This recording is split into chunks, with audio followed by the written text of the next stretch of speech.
Picture this, you spend hundreds if not thousands of dollars on a luxury villa in a private island. You are promised to be flown in on a private jet, have top chefs make your food, see some of the best artists in the world. Seemingly on social media, big influencers might be there, such as Hailey Bieber, Kendall Jenner, but instead, what you spent thousands of dollars on was chaos. You are stuck on an island in an abandoned construction site with 5,000 other people, unable to find your luggage, fighting for people over wet mattresses, and unsure of when you're going to be able to go home. Oh yes, and this is your Top Chef food, by the way. This was literally supposed to be the greatest music festival of all time, and instead ended up being one of the biggest scams of all time. So how exactly did we get here? Billy McFarland, who happened to be a young entrepreneur, along with his friend Ja Rule, the rapper, were flying whenever they came across a private island. This island, called Norman's Key, was previously owned by Pablo Escobar, the drug lord. Part 2 to Fyre Festival. According to the FBI, Billy had everyone fooled. He wasn't necessarily a serial entrepreneur, he was a serial scammer. And this provided to be his biggest one. After seeing this island, he wanted to host a music festival that was straight out of a dream. Festivals usually take about 12 months to plan. Billy thought that he could put it together in 8 weeks. He started by gathering all the top influencers, Hailey Bieber, Bella Hadid, and put them together for a massive promotional video. He had other big influencers such as Kendall Jenner post an orange tile to their Instagram to give the impression that they were going, even though they weren't, and they were paid like 200 grand to post this. This caused a significant amount of hype. It was all over social media. The news was covering it, articles were being written, so whenever tickets came out, it was sold out to 5,000 people immediately. People spending extra for nicer beachfront 8-person villas, while the island's one request to Billy was that he doesn't bring up that it's Pablo Escobar's island. And what does he do within the first promo? Says that this island was previously owned by Pablo Escobar. So he was kicked off that day and had to go somewhere else. Part 3 to Fyre Festival. Even though he had to go somewhere else due to all the hype, he was getting in major deals. Major Lazer, Pusha T, Blink-182, and Billy had involved so many investors into this that there was no way that he could back out because he used the money from the investors on the project. He ends up flying around until he finds the island of Great Exuma, which is not a private island. However, on the website, they edit it to make it look like it is. And they find an abandoned development site. No buildings, no villas, yet they still advertise as if there are. They end up finding tents left over from Hurricane Michael and say, yup, this is good enough. So the production team is extremely worried and they're like, hey, we're gonna have to post pictures of what this looks like so people can decide if they want to come or not. Billy responds by just firing them. Somehow he thought people were just gonna show up and be okay with this after spending all that money. And to get more money, they implemented cashless wristbands, like asking people who already paid to send them extra money for their wristband. While people are concerned and asking questions on their social media, but they turn off their comments. Soon it was time for people to show up. Part 4 to Fyre Festival. Because they weren't really answering people's problems, Blink-182 was the first one to drop out. And then the night before people were supposed to show up, a storm hit, soaking and ruining everything that they had set up previously. Yet for Billy, canceling was still not an option. They oversold and there wasn't even going to be enough beds for staff. While the plane flew in, bringing in all the guests, and to distract them from the actual site, they bussed them over to a restaurant at the end of the island and just fed them alcohol for 6 hours straight. So what they thought was a pre-party was actually just a diversion. Eventually, they were like, we can't just leave them here, we're gonna have to bus them over. So once the people that paid thousands of dollars saw this campsite, you can just imagine the reaction.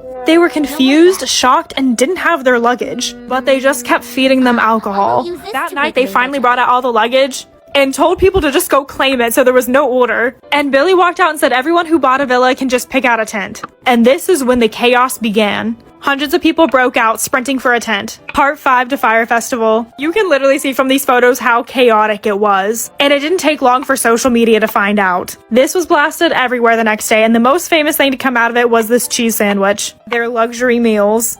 This particular island was also on a very famous holiday for them, so none of the hotels or resorts nearby could take anyone. All of the music acts canceled. And by that day, Billy and Fyre Festival was viral. He tried to play it off like this result was out of his control, even though it was completely in his control. He canceled the event, but there wasn't enough planes to fly people back. So people were legitimately stuck there with no food, no water, no air conditioning. Because remember, this was supposed to be a cashless event. And all the locals who helped set up and were never paid started an angry mob. He promised that there would be a 2018 festival, but it never happened. Billy and Ja Rule were sued for $100 million in a class action lawsuit and sentenced to 6 years of prison. He ended up getting in trouble for starting a podcast in jail recently. But if you want to hear that story, go over to my Instagram. It'll be on my middle reels tab. Story time about how I caught my husband with his best friend in bed. who, by the way, is a guy. Disclaimer, this is not my story time. It was sent to me on Instagram. I knew that my husband was bi before we got married, and it never bothered me. In fact, that's how we met.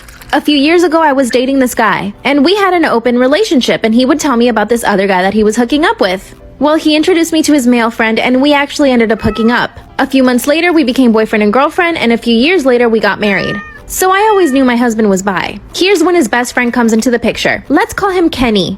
Kenny's been best friends with my husband for over 7 years. They've known each other longer than I've known my husband. But get this, Kenny is also married. Kenny would sometimes sleep over our house when it was really late. A few weeks ago, he slept over. I went to bed, but at 4 in the morning, I wake up and my husband is not in bed. So I go looking for him and I hear a noise coming from the guest bedroom. I walk in and see that my husband is tied to the bed. Guess what they were doing? Part 2 is up. My husband is tied to the bed and his best friend Kenny is doing things to him. Disclaimer, this is not my story time. It was sent to me on Instagram. I was so shocked I ran to the toilet and vomited.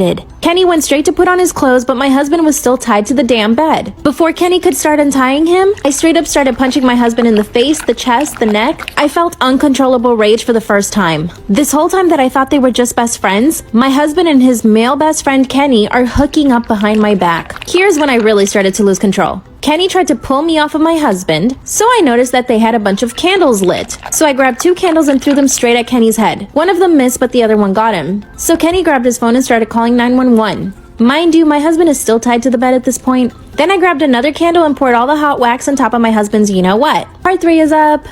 My husband is tied to the bed, so I grab the candle and pour all the hot wax on his you-know-what. Disclaimer, this is not my story time. It was sent to me on Instagram. Kenny has already called the police at this point and they are on their way. I'm still in blind rage and my husband is still tied to the bed. That's when Kenny grabs me by the hair, takes me to the bathroom and throws me into the tub. I landed on my arm and actually broke it. He goes to untie my husband and that's when the police knock on the door. Well, guess what? They arrested me for assaulting my husband. I sat in a jail cell for 6 hours before my husband came to bail me out. Of course, he apologized and said he would drop the charges. Apparently, Kenny asked his wife for a divorce and is demanding that my husband and I get divorced because he wants to be with my husband. My husband basically said that he doesn't know who to choose, me or him. I really do love my husband. What do I do? Terrifying Craigslist ads that'll make you think twice. Part 1. Number 1. The household. A few years ago, a man posted a disturbing Craigslist ad looking for a new roommate. The picture that he used looks like he's some sort of serial killer, but it gets much worse. He then goes over certain rules you must follow in order to be his roommate. The first rule, if I ring the triangle in the kitchen, you must go to bed no matter what time it is. The second rule, you can have a friend over, but he only has a 250 word limit. After he runs out of words, he's no longer allowed to speak. The third rule, you must kiss his pet snake in the morning. These rules are ridiculous, but I do wonder, what does he do when the triangle is ringed? Number 2, the houseboy. A man in his late 50s posted an ad looking for a houseboy. You must be under 26 years old and a non-smoker. He then explains that you will live in a mansion, but you're not allowed to have any visitors or have a cell phone. Your only job is to serve him, and you're not allowed to leave. The most disturbing thing of all is he writes that he had 3 houseboys before. If the houseboys aren't able to leave, then what happened to them?